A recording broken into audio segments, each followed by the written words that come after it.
Hey, by Thomas here, and Annie is finding out that ember is hot. Annie, is it a hot dog? Hot dog! Hot dog! Get that hot dog! Annie. I got a scratch. She was literally playing with that a second ago. She got out of the fire, it was creaking and popping. And then she's like, dang, this sucker's hot. Whoa, it's hot. Hot dog. But she was playing with it. And yeah, it's pretty funny. I think what she's heard is it was cracking and popping as it was cooling down. And oh, she got it that time. Nope, she dropped it. But yeah, so today again, there's lots of blades. You got to tell me to get all the rest of them out of here. I'm starting off cutting off this cedar, pine. I cut the cedar yesterday. Cutting the pine. That's the fire still going. And then the chestnut. The chestnut is not big. I mean, y'all are probably gonna laugh, but at the same time, the rarity of chestnut down in southern Mississippi is interesting. So these are some of the offcut pieces. Now I might be able to get some stuff out of this. That right there is a piece I'm gonna be actually cutting up on the sawmill. But I think I can still salvage maybe some out of that, maybe just a smidge out of that, maybe something out of that. But really for the channel, this is one of the things I'm gonna be cutting up. It's American chestnut. I can't wait to see what it looks like on the inside. The end grain kind of looks like an oak, like a white oak or something like that, but I've never cut it before, so we'll see. I mean, give it a go, why not? So, a lot of this stuff also, I did cut off a few little small pieces. I got some people who do some turning. I got Mr. Robert who does the spoons or anything. We're gonna see if we can salvage this and not have to turn this, rare-ish tree off into firewood. So if we can use it to actually make some wood products, I think that'd be pretty cool. And we'll see what it yields. So let me finish up the pine log and we'll throw this thing on there and we'll see how she looks. Hey everybody, Thomas here, and today is a very awesome day. I just made my first reference cut. Some of you may know what this is. You probably just read the title though. So this is American Chestnut, and it looks awesome. Very impressed at how this looks. It's almost like a mix between like an oak, like a white oak, with a little bit of undertone of like a light walnut. It's really cool. I'm very happy the way this is looking. This is gonna be a first cut kind of video and everything, just showing what American chestnut looks like. There's not a lot of this left.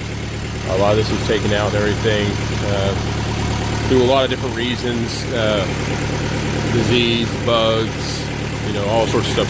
There's a lot of stuff that's trying to come back, but this tree here was planted here in southern Mississippi by one of the followers of the channel and everything. And he's just right up the road here, and this came down during Hurricane Zeta. So we're cutting this up for him, and I think this is going to be a really beautiful few pieces of lumber that come out of this. It's not really big. We're talking probably 10-inch in diameter at the narrowest right there, and it gets a little bit bigger over here.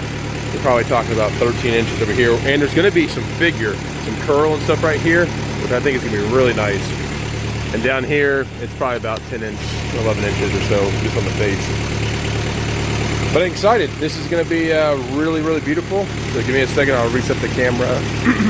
We'll show the cutting of this. My blade life, it's got a few things. It should still remain good enough for this log because it's not that big. It's already, it's cut nice and flat, even to this hard knot section. So I feel confident that this blade can make it to this log before I change it out. All right, so we've got the log flipped over. I'm gonna run the water a little bit heavy on this one. Probably make 2 more cuts on this side, and then I'm gonna flip it over again. Just get a little bit better grip on my stops. The cuts I'm making are gonna be 5/4. By doing that, it will be able to maximize the usable wood once planed down and keep it around 1 inch. So I want to make sure the customer had the best quality wood on this. We don't see these very often, so I'll make 2 cuts. This first cut here is going to be a skim cut. The second cut will have some meat to it, and then I should be able to flip the log over and have a little better traction on the next side. So here we go.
I did 3 cuts. The top one was a lot thinner than I thought it would be.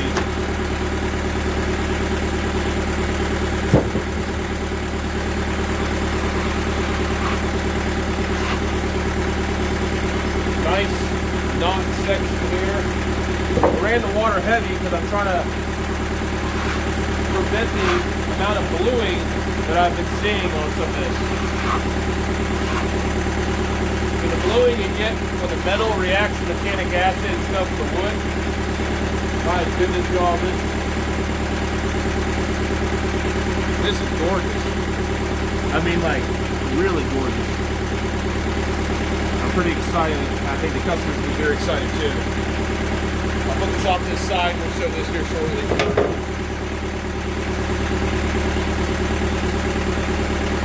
This section right here, though, lots of interesting details.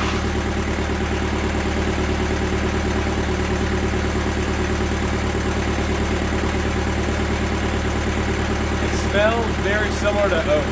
I mean, almost identical to oak smell. I'm going to go flip it over, and then we'll cut the top down. The 5/4 is the perfect size for this. That's still a beefy board right there. And wait till you see this section right here. It's got some nice picture to it. So I know a lot of you are probably laughing like how small this log is, but literally we don't ever get this down here in Mississippi. This is a rarity that someone planted in their yard. It's gorgeous, gorgeous wood. I really can't wait to see what the customer does with this. I think he got a little gold mine here.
spraying the water pretty heavy because I'm trying to decrease the amount of bluing on the wood, but I want the customer to see the full awesomeness that is this wood.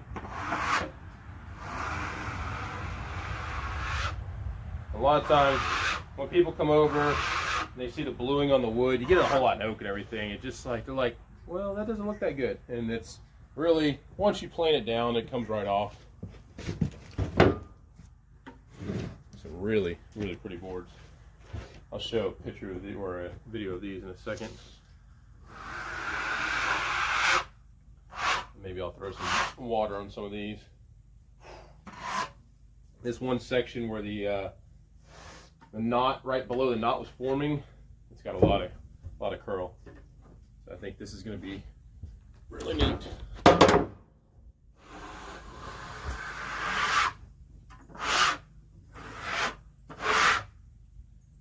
So again, first time that I've cut chestnut, and I like it. I think it's a very interesting looking wood. I was trying to explain it yesterday to one of my buddies, but I believe it is similar to a mixture between, say, an oak and a black walnut, because the fact that it has some brownish colors in there, and I mean the grain is similar to that of, say, a black walnut, but it's kind of like an oak too. So, oh yeah, these are gorgeous. I'm very happy to have had the opportunity to cut these. Oh man, this one here is gonna have a lot right there. Cool. All right. Let me see if I can get some water on these too. All right, so these slabs already look amazing as they are, but let's see if we can make them pop just a little bit more.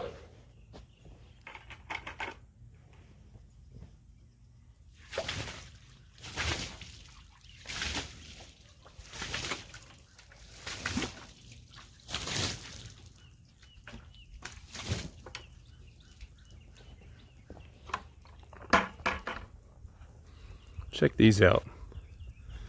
This is gorgeous. So it's hard to tell, but there is gonna be some curl, really beautiful curl stuff in there. You've got some really neat bark inclusion there. You got some curl here, again on this side here. As that bark, or excuse me, the tree starts to grow around that knot, you get the compression of the wood. That's what really instigates those curls. Weird little imperfection right here, but again, something cool to chip out, and up here as well to do some epoxy. Get some more figure right through there. This one is really interesting. That's going to be interesting. Now that may be hard to kind of keep together. And then this one right here, just beautiful.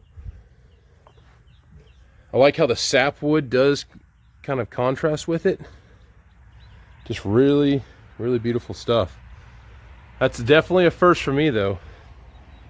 American chestnut, sawed down here in southern Mississippi on the Timberking 2000 mill.